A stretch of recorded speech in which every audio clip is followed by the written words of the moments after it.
ಮುಂದುವರೆದ ಭಾಗವಾಗಿ ನೋಡಿ, ಸತೀಶ್ ಜಾರಕಿಹೊಳಿ ಒಂದು ಲಂಚ್ ಮೀಟಿಂಗ್ ಅನ್ನ ಮಾಡಿದ್ದಾರೆ.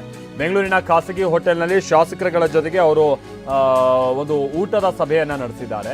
ಊಟಕ್ಕೂ ಮುನ್ನ ಶಾಸಕರುಗಳ ಜೊತೆಗೆ ಅವರೊಂದು ಸಭೆಯನ್ನ ನಡೆಸಿದ್ದರು. ಶಾಸಕರ ಭವನದಲ್ಲಿ ಮೊದಲು ಸಭೆ ನಡೆಸಿರ್ತಾರೆ. ಓಕೆ, ಶಾಸಕರ ಭವನದಲ್ಲಿ ಮೊದಲಿಗೆ ಅವರು ಒಂದು ಸಭೆ ನಡೆಸ್ತಾರೆ. ಅದಾದ ನಂತರದಲ್ಲಿ ಆ ಶಾಸಕರುಗಳ ಜೊತೆಗೆ ಖಾಸಗಿ ಹೋಟೆಲ್ನಲ್ಲಿ ಊಟ ಮಾಡ್ತಾರೆ. ಸೊ ಯಾರಿದ್ರು ಆ ಸಭೆಯಲ್ಲಿ? ಕಂಪ್ಲಿ ಗಣೇಶ್, ವಿಶ್ವಾಸ್ ವೈದ್ಯ, ಆಮೇಲೆ ಆಸಿಫ್ ಸೇಠ್, ಯಾಸಿರ್ ಖಾನ್ ಪಠಾಣ್, ಪ್ರಕಾಶ್ ಕೋಳಿವಾಡ, ಪಾವಗಡ ವೆಂಕಟೇಶ್. ಸೊ ಇವ್ರುಗಳೆಲ್ಲ ಸೇರಿ ಒಂದು ಸಭೆಯನ್ನ ನಡೆಸಿರುವಂಥದ್ದು. ಆಮೇಲೆ ಇನ್ನೊಂದು ವಿಚಾರ ಅಂತ ಅಂದ್ರೆ, ಇದರಲ್ಲಿರುವಂಥ ಕೆಲ ಶಾಸಕರುಗಳು, ಅದರಲ್ಲೂ ಈ ಹಾವೇರಿ ಭಾಗದಲ್ಲಿ ಗೆದ್ದಿರುವಂಥ ಶಾಸಕರು, ಬೈ ಎಲೆಕ್ಷನ್ನಲ್ಲಿ ಗೆದ್ದಿರುವಂಥವ್ರು, ಇವರೆಲ್ಲ ಮೊನ್ನೆ ಕೆಲವರು ಇವ್ರನ್ನ ಡಿ ಕೆ ಶಿವಕುಮಾರ್ ಅವ್ರ ಜೊತೆ ಗುರುತಿಸ್ಕೊಂಡಿದ್ದಾರೆ ಅಂತೆಲ್ಲ ಹೇಳಲಾಗ್ತಾ ಇತ್ತು. ಇನ್ಫ್ಯಾಕ್ಟ್ ಕಂಪ್ಲಿ ಗಣೇಶ್ ಅವರು ಕೂಡ ಸೇರಿದಂಗೆ ಡಿ ಕೆ ಶಿವಕುಮಾರ್ ಅವರನ್ನೆಲ್ಲ ಸೆಳೆದು ಬಿಟ್ಟಿದ್ದಾರೆ ತಮ್ಮ ಬಣಕ್ಕೆ ಅನ್ನುವಂಥ ರೀತಿಯಾಗಿ. ಯಾಸಿರ್ ಖಾನ್ ಪಠಾಣ್ ಎಲ್ಲ ಮೊನ್ನೆ ಹೋಗಿ ಡಿ ಕೆ ಶಿವಕುಮಾರ್ ಅವರನ್ನ ಮೀಟ್ ಆಗಿ ಬಂದಿದ್ದಾರೆ ಅನ್ನುವಂಥನ್ನು ಕೂಡ ನಾವು ಕೇಳ್ಪಡ್ತಾ ಇದ್ವಿ, ನೋಡಿದ್ವಿ. ಇನ್ಫ್ಯಾಕ್ಟ್ ಕೇಳ್ಪಡೋದೇ ನೋಡಿದ್ವಿ ಕಣ್ಣಾರೆ. ಸೊ ಈಗ ಅಂತ ಕೆಲ ಶಾಸಕರುಗಳು ಸತೀಶ್ ಜಾರಕಿಹೊಳಿ ಅವರ ಜೊತೆಗೆ ಮೀಟಿಂಗ್ ಮಾಡಿರುವಂಥದ್ದನ್ನು ನೋಡಿದ್ರೆ, ಡಿ ಕೆ ಶಿವಕುಮಾರ್ ಅವರ ಪರವಾಗಿ ಯಾರಾದರೂ ಶಾಸಕರು ಹೋಗ್ಬೋದಾದಂಥ ಸನ್ನಿವೇಶ ಇದ್ದು, ಅಂಥ ಶಾಸಕರನ್ನ ಸೆಳೆಯುವಂಥ ನಿಟ್ಟಿನಲ್ಲಿ ಸತೀಶ್ ಜಾರಕಿಹೊಳಿ ಅವರು ಆಕ್ಟಿವ್ ಆಗಿದ್ದಾರಾ ಅನ್ನುವಂಥ ಒಂದು ಪ್ರಶ್ನೆ ಸಹಜವಾಗೇ ಮೂಡುತ್ತೆ. ಮತ್ತೆ ಇಷ್ಟಕ್ಕೆ ಸೀಮಿತ ಆಗಿಲ್ಲ. ಇದರ ಮುಂದುವರೆದ ಭಾಗವಾಗಿ ಇವತ್ತು ರಾತ್ರಿನೂ ಕೂಡ ಒಂದು ಸಭೆ ಇದೆ ಅಂತಲೂ ಕೂಡ ಹೇಳಲಾಗ್ತಾ ಇದೆ. ಹೌದು, ಸತೀಶ್ ಜಾರಕಿಹೊಳಿ ಅವರ ನಿವಾಸದಲ್ಲಿ ಇವತ್ತು ರಾತ್ರಿ ಶಾಸಕರ ಸಭೆ ನಡೀಬಹುದಾ ಅಂತ ಚಾನ್ಸಸ್ ಇದೆ. 15ಕ್ಕೂ ಹೆಚ್ಚು ಶಾಸಕರು ಮತ್ತೆ ಸಭೆ ಸೇರ್ತಾರೆ ಅಂತ ಹೇಳಲಾಗ್ತಾ ಇದೆ. ಈಗ ಆಲ್ರೆಡಿ ಒಂದು ಸುತ್ತಿನ ಸಭೆಯನ್ನ ಸತೀಶ್ ಜಾರಕಿಹೊಳಿ ಅವರು ಮಾಡಿದ್ದಾರೆ. ಶಾಸಕರ ಭವನದಲ್ಲಿ ಸಭೆ ನಡೆಸಿದ್ದಾರೆ ಸತೀಶ್ ಜಾರಕಿಹೊಳಿ ಅವರು. ಹೀಗೆ ಕೌಂಟರ್ ಪ್ಲಾನ್ ಸಿಎಂ ಅವರ ಟೀಮ್ ನಿಂದನೂ ಕೂಡ ಆಗ್ತಾ ಇದೆ. ಸಿಎಂ ಟೀಮ್ ಅನ್ನೋದಕ್ಕಿಂತ ಮುಂದಿನ ಮುಖ್ಯಮಂತ್ರಿ ಆಗ್ಬೇಕು ಅನ್ನುವಂಥ ನಿಟ್ಟಿನಲ್ಲಿ ಕ್ಲೈಮ್ ಮಾಡ್ತೀನಿ ಅಂತ ಹೇಳ್ತಾ ಇದ್ದಂತ ಕೆಲ ನಾಯಕರುಗಳಿಂದನೂ ಆಗ್ತಾ ಇದೆ. ಅದರಲ್ಲಿ ಡಾಕ್ಟರ್ ಜಿ ಪರಮೇಶ್ವರ್ ಕೂಡ ಇದ್ದಾರೆ. ಅವರು ಕೂಡ ಕೆಲ ಹಿರಿಯ ನಾಯಕರುಗಳ ಜೊತೆ ಮೇಲಿನ ಮೇಲೆ ಸಭೆ ಮಾಡೋದು ಇದೆಲ್ಲ ನಾವು ನೋಡ್ತಾ ಇದ್ದೀವಿ.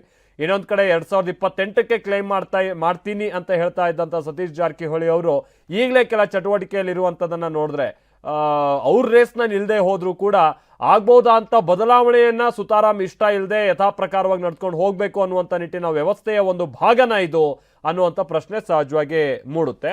ನಾವು ಪ್ರತಿನಿಧಿ ಪ್ರಸನ್ನ ಇದಕ್ಕೆ ಸಂಬಂಧಪಟ್ಟಾಗೆ ಡೀಟೇಲ್ಸ್ ಕೊಡ್ತಾರೆ ನಮ್ಮ ಜೊತೆಗೆ, ಹಾಗೆ ಸಂಪರ್ಕದಲ್ಲಿದ್ದಾರೆ. ಪ್ರಸನ್ನ, ಈಗ ಸತೀಶ್ ಜಾರಕಿಹೊಳಿ ಅವರ ಜೊತೆಗೆ ಸೇರಿದಂತ ಕೆಲ ಶಾಸಕರುಗಳು ನಾವು ನೋಡ್ತಾ ಇದ್ವಲ್ಲ, ಬಹುಶಃ ಮೊನ್ನೆ ಡಿ ಕೆ ಶಿವಕುಮಾರ್ ಅವ್ರ ನಿವಾಸಕ್ಕೆ ಈ ಶಾಸಕರುಗಳು ಬಹುತೇಕರು ಹೋಗಿ ಇವರು ಅದು ಡಿ ಕೆ ಶಿವಕುಮಾರ್ ಅವರ ಪರ ನಿಲ್ಲುವಂತ ವಿಶ್ವಾಸ ಮೂಡಿಸಿದ್ರು, ಅಥವಾ ಮುಂದೆ ಏನಾದರೂ ಕ್ಯಾಬಿನೆಟ್ ರೀಶಫಲ್ ಆದರೆ ತಮಗೊಂದು ಸ್ಥಾನಮಾನದ ಬೇಡಿಕೆ ಇಟ್ಟಿದ್ರು, ಈ ತರದ ಪ್ರಶ್ನೆ ಎಲ್ಲ ಇದ್ದಂತ ಸಂದರ್ಭ. ಈಗ ಅದೇ ಶಾಸಕರುಗಳು ಸತೀಶ್ ಜಾರಕಿಹೊಳಿ ಅವ್ರ ಜೊತೆ ಕಾಣಿಸ್ಕೊಳ್ತಾ ಇರೋದು, ಶಾಸಕರು ಭವನದಲ್ಲಿ ಒಂದ್ಸಲ ಮಾತಾಡ್ತಾರೆ, ಆಮೇಲೆ ಹೋಟೆಲ್ನಲ್ಲಿ ಸೇರ್ತಾರೆ, ಇವತ್ತು ರಾತ್ರಿ ಬೇರೆ ಸೇರೋ ರೀತಿಯಾದಂಥ ಸನ್ನಿವೇಶ ಇದೆ. ಇದೇನು ಸೂಚನೆ ಕೊಡ್ತಾ ಇದೆ ಸತೀಶ್ ಜಾರಕಿಹೊಳಿ ಅವರ ತಂತ್ರಗಾರಿಕೆಗೆ ಸಂಬಂಧಪಟ್ಟ ಹಾಗೆ ಪ್ರಸನ್ನ? ಮಾಲ್ತೇಶ್, ರಾಜಕೀಯದಲ್ಲಿ ಒಂದು ಸಿದ್ಧ ಸೂತ್ರ ಅನ್ನೋದಿಲ್ಲ. ಅಂದ್ರೆ ಇಂಥದ್ದೇ ಫಾರ್ಮುಲಾ ಪ್ರಕಾರ ನಡೆದುಕೊಳ್ಬೇಕು ಅನ್ನುವಂಥದ್ದನ್ನೇ ಯಾರು ಕೂಡ ಫಾಲೋ ಮಾಡೋದಿಲ್ಲ. ಇದೀಗ ಆಯಾಯ ಸಂದರ್ಭಕ್ಕೆ ತಕ್ಕ ಹಾಗೆ ಯಾರಿಗೆ ಹೆಚ್ಚು ಲಾಭ ಅನ್ನುವಂಥದ್ದನ್ನು ಮಾತ್ರ ರಾಜಕಾರಣಿಗಳು ಹೆಚ್ಚು ಮನಸ್ಸು ಕೊಟ್ಟು ನೋಡ್ತಾರೆ. ಇದೀಗ ಸತೀಶ್ ಜಾರಕಿಹೊಳಿ ಅವರ ಜೊತೆಗೂ ಕೂಡ ಒಂದಷ್ಟು ಶಾಸಕರಿದ್ದಾರೆ ಅನ್ನುವಂಥದ್ದನ್ನ ನಾವು ಮೊದಲಿಂದಲೂ ಹೇಳ್ಕೊಂಡು ಬಂದಿದ್ದೀವಿ. ಸತೀಶ್ ಜಾರಕಿಹೊಳಿ ಅವರು ಸರಿಸುಮಾರು 25ರಿಂದ 30 ಮಂದಿ ಶಾಸಕರನ್ನ ಒಟ್ಟುಗೂಡಿಸುವಂತಹ ನಿಟ್ಟಿನಲ್ಲಿ ಏನೆಲ್ಲ ಸಿದ್ಧತೆಗಳು ಬೇಕು ಅದನ್ನ ಕಳೆದ 1-1.5 ವರ್ಷದಿಂದ ನಿರಂತರವಾಗಿ ಮಾಡ್ಕೊಂಡು ಬಂದಿದ್ದಾರೆ. ಇವತ್ತಿನ ಸಂದರ್ಭದಲ್ಲಿ ಸತೀಶ್ ಜಾರಕಿಹೊಳಿ ಅವರ ನಡೆ ಅತ್ಯಂತ ನಾಜೂಕಾದಂತ ನಡೆ ಅಂತ ಅನಿಸ್ಕೊಳ್ಳುತ್ತೆ. ಯಾಕೆಂದ್ರೆ ಒಂದು ಕಡೆ ಸಿದ್ದರಾಮಯ್ಯ ಬೇಕಾ ಅಥವಾ ಡಿ.ಸಿ.ಎಂ ಡಿ ಕೆ ಶಿವಕುಮಾರ್ ಅವರು ಬೇಕಾ ಅಂತ ಹೈಕಮಾಂಡ್ ಯೋಚನೆ ಮಾಡ್ತಾ ಇರುವಂತ ಈ ಸಂದರ್ಭದಲ್ಲಿ ಸತೀಶ್ ಜಾರಕಿಹೊಳಿ ಅವರು ತನ್ನ ಜೊತೆಗೆ ಒಂದಷ್ಟು ಶಾಸಕರಿದ್ದಾರೆ ಅನ್ನುವಂಥದ್ದನ್ನ ಪ್ರತಿಬಿಂಬಿಸುವುದಕ್ಕೆ ಹೊರಟಿದ್ದಾರೆ. ಸತೀಶ್ ಜಾರಕಿಹೊಳಿ ಅವರ ನಿವಾಸದಲ್ಲಿ ನಡೆದಂತಹ ಡಿನ್ನರ್ ಸಭೆಯನ್ನು ನೋಡಿದೀವಿ. ಇವತ್ತು ಕೂಡ ಬೆಂಗಳೂರಿನಲ್ಲಿ 2 ಸುತ್ತಿನ ಸಭೆ ನಡೆದಿದ್ದಾವೆ. ಸತೀಶ್ ಜಾರಕಿಹೊಳಿ ಅವರ ನೇತೃತ್ವದಲ್ಲಿ ಒಂದು ಶಾಸಕರ ಭವನದಲ್ಲಿ ಒಂದು ಮೀಟಿಂಗ್ ನಡೆಯುತ್ತೆ. ಅಲ್ಲಿ ಸುಮಾರು 15 ಮಂದಿ ಶಾಸಕರು ಜೊತೆಗೂಡಿರ್ತಾರೆ. ಅದಾದ ಬಳಿಕ ಅದರಲ್ಲಿ 8ರಿಂದ 9 ಮಂದಿ ಶಾಸಕರು ಖಾಸಗಿ ಹೋಟೆಲ್ಗೆ ಬಂದು ಒಂದು ಲಂಚ್ ಮೀಟಿಂಗ್ ಮೂಲಕ ತಾವು ಒಗ್ಗಟ್ಟಾಗಿದ್ದೀವಿ ಅನ್ನುವಂಥ ಸಂದೇಶವನ್ನು ರವಾನೆ ಮಾಡಿದ್ದಾರೆ. ಆ ಒಂದು ಶಾಸಕರ ತಂಡದಲ್ಲಿ ಡಿ ಕೆ ಶಿವಕುಮಾರ್ ಜೊತೆಗೆ ಗುರುತಿಸಿಕೊಂಡಂತ ಶಾಸಕರು ಕೂಡ ಇದ್ದಾರೆ ಅನ್ನುವಂಥದ್ದು ಗಮನಾರ್ಹ ಸಂಗತಿ. ಯಾಸಿರ್ ಖಾನ್ ಪಠಾಣ್ ಅವರು ಶ್ರೀನಿವಾಸ್ ಮಾನಿ ಅವರ ಜೊತೆ ಡಿ ಕೆ ಶಿವಕುಮಾರ್ ನಿವಾಸದಲ್ಲಿ ಕಾಣಿಸ್ಕೊಂಡಿದ್ರು. ಎಲ್ಲ ಒಂದು ಕಡೆ ಮುಂದಿನ ದಿನಗಳಲ್ಲಿ ತಾನು ನಿಮ್ಮನ್ನೇ ಬೆಂಬಲಿಸ್ತೀನಿ ಅನ್ನುವಂಥ ಮಾತನ್ನ ಹೇಳಿದ್ರು. ಆದ್ರೆ ಇದೇ ಯಾಸಿರ್ ಖಾನ್ ಪಠಾಣ್ಗೆ ಟಿಕೆಟ್ ಕೊಡಿಸಿದ್ ಯಾರು ಅನ್ನುವಂಥ ಪ್ರಶ್ನೆ ಬಂದಾಗ ಅದು ಸತೀಶ್ ಜಾರಕಿಹೊಳಿ ಅನ್ನುವಂಥ ಉತ್ತರ. ಹೀಗಾಗಿ ಶಾಸಕರಿಗೆ ನಿಜಕ್ಕೂ ಕೂಡ ಆಗ್ತಾ ಇರುವಂತಹ ಬೆಳವಣಿಗೆಗಳಿಂದ ಒಂದಷ್ಟು ಗೊಂದಲವಂತೂ ಕ್ರಿಯೇಟ್ ಆಗಿದೆ.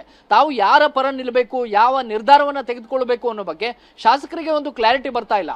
ನಾಯಕರು ಕೂಡ ಹಾಗೆ ಆಯಾಯ ಸಂದರ್ಭಕ್ಕೆ ತಕ್ಕ ಹಾಗೆ ತಮ್ಮ ತಮ್ಮ ತಂತ್ರಗಾರಿಕೆಯನ್ನ ಬದಲಾಯಿಸಿಕೊಳ್ಳುವಂತ ನಿಟ್ಟಿನಲ್ಲಿ ಬೆಳವಣಿಗೆಗಳನ್ನ ಮಾಡ್ತಾ ಇದ್ದಾರೆ. ಇವತ್ತು ರಾತ್ರಿಯೂ ಕೂಡ ಸತೀಶ್ ಜಾರಕಿಹೊಳಿ ಸುಮಾರು 15ಕ್ಕೂ ಹೆಚ್ಚು ಶಾಸಕರಿಗೆ ಬುಲಾವ್ ಹೊರಡಿಸಿದ್ದಾರೆ. ಆ ಎಲ್ಲ ಶಾಸಕರು ಕೂಡ ಗ್ಯಾದರ್ ಆಗಿ ಮುಂದೆ ಏನ್ ಮಾಡಬೇಕು ಅನ್ನೋ ಬಗ್ಗೆ ಒಂದು ತೀರ್ಮಾನವನ್ನ ತೆಗೆದುಕೊಳ್ಳುವಂತಹ ಸಾಧ್ಯತೆಗಳಿದಾವೆ. ಇದು ಹೈಕಮಾಂಡ್ ತೆಗೆದುಕೊಳ್ಳುವಂತ ನಿಟ್ಟಿನಲ್ಲಿ ಏನ್ ನಿರ್ಧಾರ ತೆಗೆದುಕೊಳ್ಳುತ್ತೆ ಅದರ ಆಧಾರದ ಮೇಲೆ ಮತ್ತೆ ಬದಲಾದ್ರೂ ಕೂಡ ಆಶ್ಚರ್ಯ ಪಡಬೇಕಾಗಿಲ್ಲ. ಸಿದ್ದರಾಮಯ್ಯನವರನ್ನ ಯಥಾಸ್ಥಿತಿಯಲ್ಲಿ ನಾವು ಮುಂದುವರಿಸ್ತೀವಿ ಅಂತೇಳಿ ರಾಹುಲ್ ಗಾಂಧಿ ತೀರ್ಮಾನ ಮಾಡಿದ್ದೆ. ಆದ್ರೆ ಸಹಜವಾಗಿ ಸತೀಶ್ ಜಾರಕಿಹೊಳಿ ಅವರ ಇವತ್ತಿನ ಲಂಚ್ ಮೀಟಿಂಗ್ ಕೇವಲ ಲಂಚ್ಗೆ ಮಾತ್ರ ಸೀಮಿತ ಆಗುತ್ತೆ. ಅದೇ ಡಿ ಕೆ ಶಿವಕುಮಾರ್ ಅವರ ಪರವಾಗಿ ಏನಾದ್ರು ಧ್ವನಿ ಎತ್ತುತ್ತಾರಾ? ಈ ರೀತಿಯ ಒಂದಷ್ಟು ಪ್ರಶ್ನೆಗಳಂತೂ ಕುತೂಹಲವಂತೂ ಮೂಡ್ತಾ ಇದೆ. ಎಲ್ಲೋ ಒಂದ್ ಕಡೆ ರಾಜ್ಯದ ಕಾಂಗ್ರೆಸ್ನ ಬೆಳವಣಿಗೆ ರಣರೋಚಕ ಘಟ್ಟವನ್ನ ತಲುಪ್ತಾ ಇದೆ ಅಂದ್ರೂ ಕೂಡ ತಪ್ಪಾಗ್ಲಿಕ್ಕಿಲ್ಲ. Maltesh, okay, thank you Prasanna.